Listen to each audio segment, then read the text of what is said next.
आमदार मुरलीधर पुंगळे.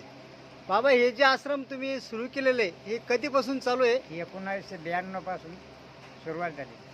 बरं, हे जे आश्रममध्ये तुम्ही म्हणजे काय काय समजा आश्रममध्ये शिकवता किंवा काय काय यामधून तुम्हाला इतर बोध करता येतो?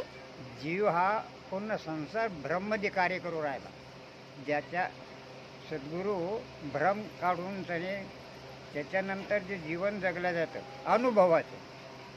अनुभवाचं जीवन म्हणजे सत्य काही घडून येतं आणि अनुभवहीन ज्ञान असलं त्यांना काही कळत नाही, वस्तू असून सुद्धा आपलं कार्य होत नाही. असं जे सत्य मार्ग आहे तो आमचे गुरु सद्गुरू मंगलनाम साहेब यांच्या माध्यमातून आम्हाला हे ज्ञान मिळालं आणि त्यांच्या आशीर्वादानं आज अनेक जीवाला सचित आणि जीवन जगण्यासाठी कुठूनही मदत होत नव्हती. ती खाली एकमेकाच्या भेटीतून ज्ञान चर्चेतून सनी पुरी झाली. त्या आज अनेक दुःखी जीवाला मदत झालेली आहे.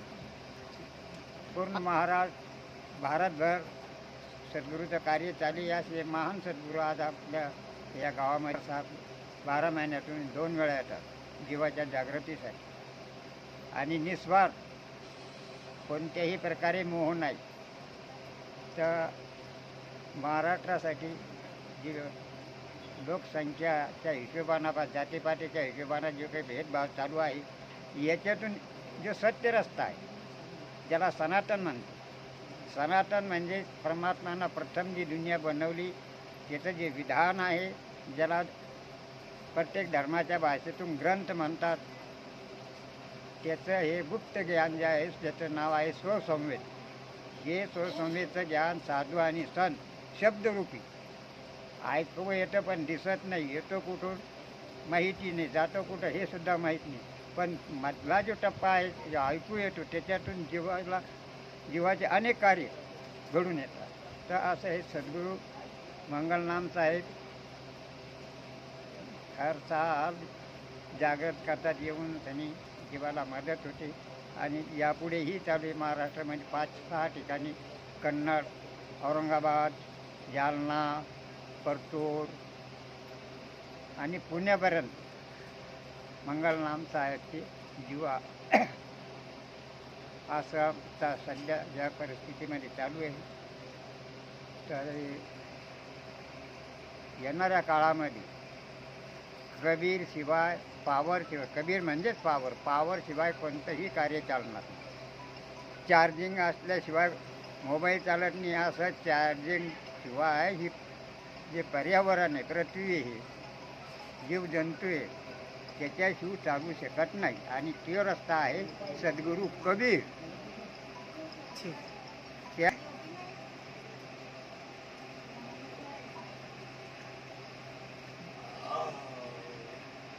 इथलं हर संतांनी दाखवलं जे जोड आहे दिसत नाही इथलं बारीक घेणं आणि ते काम.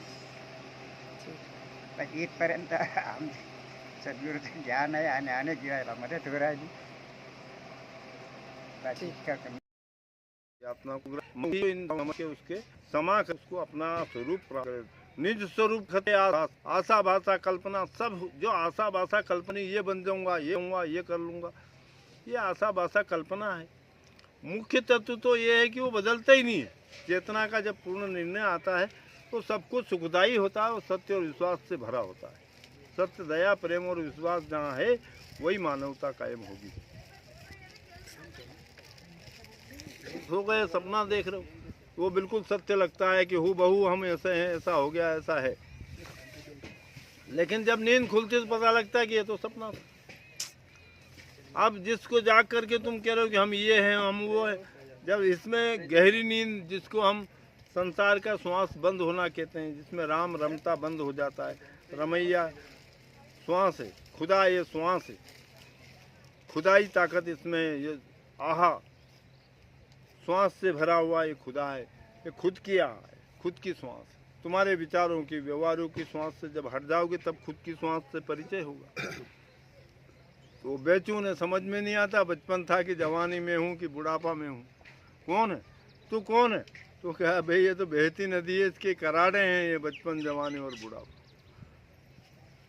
ये वन जी का वन है, जी का जंगल है। जी जो है विदेही पुरुष है, और इसमें वन जीव, वन जो जुड़ा है ये जंगल है। 84 लाख योनि का जंगल। जैसे मैंने कहा 9 लाख जल के जीव, 14 लाख पक्षी के शरीर। जीव तो विदेही है, उसका कैसे आकलन करोगे कि इतना है? जीव के शरीर जो है उनका आकलन किया गया कि जीव 9 लाख शरीर जल के हैं, 14 लाख पक्षी के शरीर है, 27 लाख रेंगने वाले कीड़े मकोड़े, 30 लाख वृक्ष है, और 4 लाख मनुष्य योनि की चेतना का विकास केंद्र है। इसमें भूत प्रेत यक्ष सब होते हैं, लेकिन उनको नापने का मीटर सबके पास नहीं है, किसी किसी के पास है। जैसे हम अनुभव करते हैं, शब्द को विवेक देते हैं कि बाघ स्वर का, ये श्वासों का बाघ है, इसको बाघेश्वर कहते हैं। श्वासों के बाघ में माली सबको पहचानता है नहीं पहचानता? कि आम का पेड़ है, नीम का पेड़ है, नींबू का पेड़, कौन पहचानेगा? माली पहचानेगा। तो जो बागवान होता है वो बाग के पेड़ों को जानता है कि आँख का दूध क्या काम करता है, नीम का, है ना। तो जो छाया है उसका इलाज छाया से, ये छाया शरीर है। कोटिन जतन प्रमोदी, कोटि तरह से ग्रंथ बने, एक रामायण ही ये कह रही है कि एक रामायण नहीं, वे रामायण 7 कोटि अपारा। लेकिन प्रत्यक्ष गुरु जब तक हाथ में हाथ देके नहीं समझाएगा कि ये विश्व का भरण पोषण करने वाला माँ का दूध है, यहाँ से विश्व का भरण पोषण हो रहा है ना। जो विश्व की मुक्ति की नाव है मानव शरीर है, ये मुक्ति की नाव है। मानव शरीर क्या है? मुक्ति की नाव है। और इसके आने से ही शरीर में ज्ञान, विज्ञान, बोध, प्रबोध की चर्चाएं होती हैं, जो अपने तत्व को जानना पहचानना है। इसलिए मानव को अब जागृति में आना है। इसने ये कह दिया, उसने वो कह दिया, वो उसने जो ऐसा समझा वैसा कह दिया। जो कहने वाली चीज़ें वो तो अकहा है, वो कहीं नहीं जाए।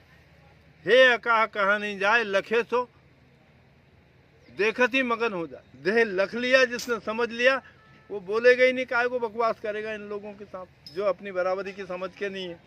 जो बराबरी के समझ के नहीं, उनसे बहस करना ठीक नहीं है। इतने ग्रंथ लोगों ने लिख दिया, लेकिन आज तक वो समझ में आया ही नहीं, क्योंकि जिसने लिखा उसने समझा, और समझता वो इतने समझने में भूल गई कि क्या समझ करके तुम पढ़े हो कि पढ़ करके समझे हो। क्या समझ करके तुम पढ़े हो या क्या समझ करके तुमने पढ़ा है? तो समझ से तुम पढ़े हो कि पढ़ करके तुम समझे हो? क्या अर्थ निकालो? जब तक दया और प्रेम विश्वास कायम नहीं होगा तब तक सारी पढ़ाई अधूरी है। पढ़ करके भी इतनी बाढ़ इकट्ठी कर ली। आज पढ़े लिखे लड़के या वकील हो गए, उनकी हड़ताल हो तो सारे संसार में एक साथ, क्योंकि वो पढ़े लिखे। वो मजदूर हड़ताल कर ही नहीं पाएगा, क्योंकि इसमें बेचारा मेहनत करके 2 रोटी के लिए तो तड़प रहा है। वो संगठन नहीं कर पाएगा, क्या खाएगा कल? चतुराई से लोग दूसरे की रोटी छीन लेते हैं, पर बांट के कोई नहीं खाता। चतुर आदमी वो है कि जो सबके दिल में अपनी जगह बनाए, और वो जय जब हमारे विरोधियों में, भूखे प्यासे लोगों में हमारे अंदर की जय जाग जाए, तब वो जय जय सब ओर से होती है। वो पराजय में कभी बदल ही नहीं सकती। बदलेगी क्या? ऐसी जय पराजय से नहीं बदलती जो भूखे प्यासों को मदद करती, जो दीन दुखियों के हाथ में हाथ धर के उनके सहारा बन जाते हैं। वो जय ही जय है कि तो सब जय आज की जय कल पराजय में बदल जाएगी। साहेब बंदगी, साहेब बंदगी।